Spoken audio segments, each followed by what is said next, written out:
बुद्ध किंवा Karl Marx?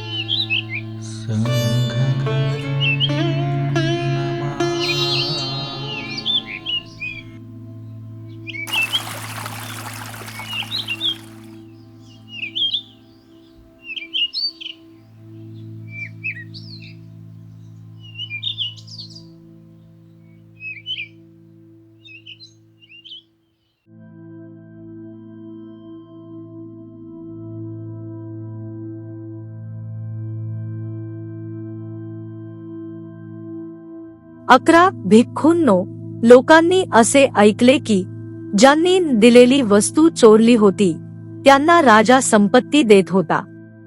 हे ऐकून त्यांना वाटले, तर मग आपणही दिलेली वस्तू चोरूया. तेव्हा एका माणसाने तसेच केले. त्याला पकडून राजासमोर आणले गेले आणि पूर्वीप्रमाणेच त्याने विचारले की त्याने चोरी का केली. महाराज, कारण मी स्वतःचा उदरनिर्वाह करू शकत नाही. तेव्हा राजाने विचार केला, जर मी अशा कोणालाही संपत्ती दिली ज्याने दिलेली वस्तू चोरली आहे, तर यामुळे चोरीचे प्रमाण वाढेल. आता मी याला कायमचा आळा घालतो आणि याला योग्य ती शिक्षा देतो. याचे मस्तक कापून टाका. म्हणून त्याने आपल्या माणसांना आज्ञा दिली, पहा, या माणसाचे हात पाठीमागे मजबूत दोरीने आणि घट्ट गाठ मारून बांधा. त्याचे मुंडन करा.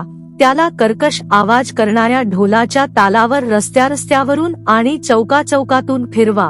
त्याला दक्षिण दरवाजातून बाहेर काढून नगराच्या दक्षिणेस घेऊन जा आणि याचा कायमचा बंदोबस्त करा. त्याला कठोरतम शिक्षा द्या आणि त्याचे मस्तक कापून टाका. तसेच होईल महाराज, असे म्हणून त्या माणसांनी राजाची आज्ञा पाळली. 12 भिक्खूंनो, लोकांनी असे ऐकले की ज्यांनी दिलेली वस्तू चोरली होती त्यांना अशा प्रकारे मृत्युदंड देण्यात आला. हे ऐकून त्यांना वाटले, आपणही आता तीक्ष्ण तलवारी तयार करून ठेवूया आणि ज्यांच्याकडून आपण दिलेली वस्तू हिरावून घेऊ त्यांचाही आपण कायमचा बंदोबस्त करू. त्यांना कठोरतम शिक्षा देऊ आणि त्यांची मस्तके कापून टाकू. आणि त्यांनी तीक्ष्ण तलवारी तयार केल्या. ते गावे, नगरे आणि शहरे लुटण्यासाठी आणि महामार्गावर दरोडे टाकण्यासाठी बाहेर पडले. आणि ज्यांना त्यांनी लुटले त्यांची मस्तके कापून त्यांनी त्यांचा अंत केला. 13 भिक्खूंनो, अशा प्रकारे गरजू लोकांना संपत्ती दिल्यामुळे दारिद्र्य पसरले. दारिद्र्य वाढल्यामुळे चोरी वाढली. चोरी वाढल्यामुळे हिंसा वाढली. हिंसा वाढल्यामुळे जीवघेणे हल्ले सामान्य झाले आणि हत्यांचे प्रमाण वाढल्यामुळे त्या प्राण्यांचे, लोकांचे आयुष्यमान आणि त्यांचे सौंदर्यही कमी झाले.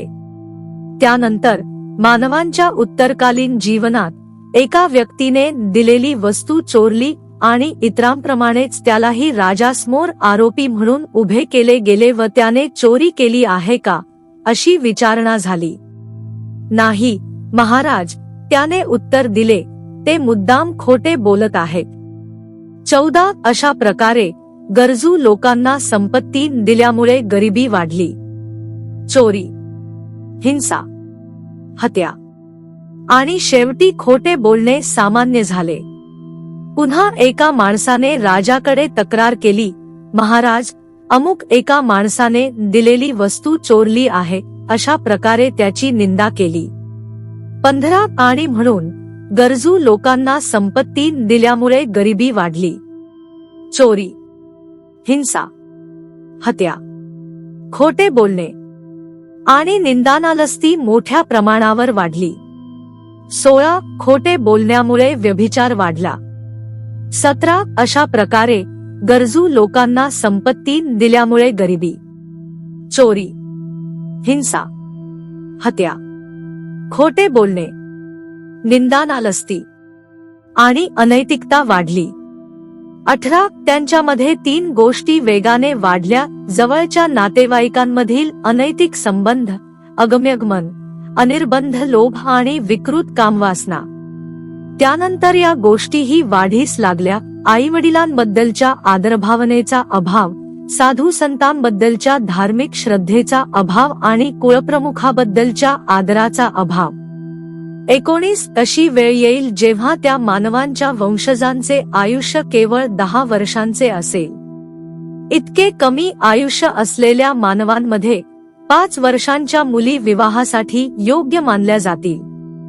अशा मानवांमध्ये विशिष्ट चवीच्या गोष्टी, पदार्थ नाहीशा होतील, जसे की तूप, लोणी, तिळाचे तेल, साखर आणि मीठ. अशा मानवांमध्ये कुद्रुस, एक प्रकारचे हलके धान्य, हेच सर्वोत्तम अन्न असेल. ज्याप्रमाणे आज भात आणि आमटी किंवा भाजी हे सर्वोत्तम अन्न मानले जाते, तसे तेव्हा कुद्रुस हेच मुख्य अन्न असेल. अशा मानवांमध्ये आचरणाचे 10 नैतिक मार्ग पूर्णपणे नाहीसे होतील आणि 10 अनैतिक आचरण प्रकार मोठ्या प्रमाणावर फोफावतील. अशा मानवांमध्ये नैतिकता या शब्दालाच काही अर्थ उरणार नाही. आचरणाचे 10 नैतिक मार्ग पूर्णपणे नाहीसे होतील आणि 10 अनैतिक मार्ग अत्यंत फोफावतील. अशा लोकांमध्ये नैतिकतेचा उल्लेखही होणार नाही. मग नैतिक आचरण करणाऱ्या व्यक्तीची तर बातच सोडा. हे भिक्षूंनो, अशा लोकांमध्ये ज्यांच्याकडे पितृभक्ती व धार्मिक निष्ठा यांचा अभाव आहे आणि जे आपल्या कुळाच्या प्रमुखाचा आदर करत नाही, अशांनाच मानसन्मान व प्रशंसा मिळेल. अगदी त्याचप्रमाणे ज्याप्रमाणे आज पितृभक्त, धार्मिक वृत्तीचे आणि कुळप्रमुखांचा आदर करणाऱ्या लोकांना मानसन्मान व प्रशंसा दिली जाते. 20 बंधूंनो, अशा मानवांमध्ये आई, मावशी, मामाची पत्नी, गुरुची पत्नी किंवा काकू आत्या, वडिलांच्या भावाची किंवा बहिणीची पत्नी यांच्याबद्दल आदरभाव किंवा त्यांच्याशी विवाह करण्यास प्रतिबंध करणारी भावना उरणार नाही. जग हे शेळ्या मेंढ्या, कोंबड्या डुकरे आणि कुत्रे कोल्हे यांच्याप्रमाणे अनियंत्रित लैंगिक संबंधांच्या, व्यभिचाराच्या आहारी जाईल. बंधूंनो, अशा मानवांमध्ये तीव्र परस्पर शत्रुत्व, द्वेष आणि वैरभाव हीच नित्याची बाब बनेल. इतकेच नव्हे तर एकमेकांचा जीव घेण्याचे हिंसक विचारही त्यांच्या मनात येतील, जसे की आईच्या मनात आपल्या मुलाबद्दल, मुलाच्या मनात वडिलांबद्दल, तसेच भावाभावांत, भावाबहिणींत आणि बहिणी भावांत. एखाद्या शिकारीला समोर दिसणाऱ्या शिकारीबद्दल जशी भावना वाटते, तशीच भावना त्यांच्या मनात निर्माण होईल. नैतिक शक्ती क्षीण होऊन तिची जागा जेव्हा पाशवी शक्ती घेते, तेव्हा काय घडते याचे हे कदाचित सर्वात उत्कृष्ट चित्रण आहे. बुद्धांची अशी इच्छा होती की प्रत्येक व्यक्तीने स्वतःला नैतिकदृष्ट्या इतके सुसंस्कृत करावे की त्याने स्वतःच धर्माच्या राज्याचा, न्याय व नीतिमत्तेच्या राज्याचा एक सजग रक्षक बनावे.